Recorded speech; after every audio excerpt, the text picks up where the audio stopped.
Finally, we're here, the climax of the final battle saga. It's been non-stop action since the beginning of the Dimensional Infinity Fortress arc, and with this bookend chapter, we finally have morning light touching the ground in the titular sunrise countdown arc. Muzan is done, his goose is cooked, he's given up the ghost, you get it. Let's have a look at this week's chapter and check out Muzan's death throes as we wade through the collateral damage. Page 1, Panel 1, Enter the Sun, Center Stage, Nuff said. Panel 2, Zoom, Muzan's distressed face, oh no, oh god no, the sun's up. There isn't enough sunblock UV protection in the world to keep Muzan going with this much direct sunlight, and he knows it. It's do or die for Muzan, and with a final enraged blast, he attempts to throw back the demon slayers pinning him down. He shakes Obanai loose like a snake in the wind, but Tandro and his everlasting grip strength stand strong, unfaltered. But Muzan isn't done, and being face to face with the devil, Tandro knows he isn't coming away unscathed. As we see him join Gyu, his brother in arms, in the one-armed club, Tandro is dismembered,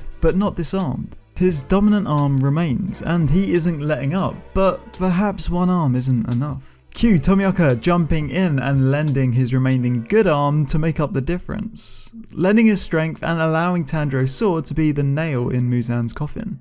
And here's where it gets interesting. Muzan, humanoid in one panel, transforms into a giant demon baby monster in the next.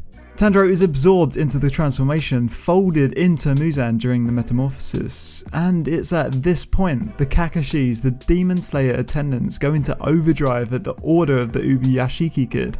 Arguably, these low-level demon slayers have been useless throughout the entire series until now. This is their time. Total concentration? Never heard of it. How about we A, throw a loaded bookcase from height onto Muzan, B, T-bone Muzan with a couple of cars, and C, tip a bus onto the sucker. That would do it. And as useless as this should be, it buys seconds, or at least fractions of seconds, and that's enough time for our somehow standing heroes to act. Tsunemi manages to slice off Muzan's giant baby arm, saving a bunch of Kakashis. Himejima, braced by Kakashis, is able to restrain Muzan with his chained weapon, allowing for Iguro to land a blow and allowing Gyu to strike with a breath of water temp-style dragon attack. And that's enough to do it. Muzan has been held in place and he is bathed in sunlight. There's a glimpse of Tandro's script sword, giving us hope he's still breathing, and we see Muzan turn slowly into dust in the wind. Mr. Stark, I don't feel so good.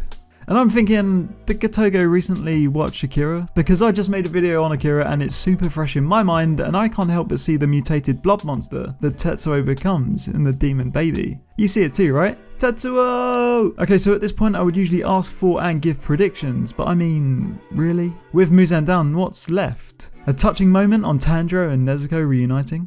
A future vision of Tandro and Kanao, Zenitsu and Nezuko, and Inosuke and the old lady from the rest house? Okay, yeah, that'd be pretty sweet actually. This was Anime Fried Chicken. Thanks for catching this week's chapter review. I make anime discussion video think piece things throughout the week and cover Demon Slayer and Black Clover manga at the weekends. Subscribe for more anime manga videos to your feed and catch me next time. Cheers.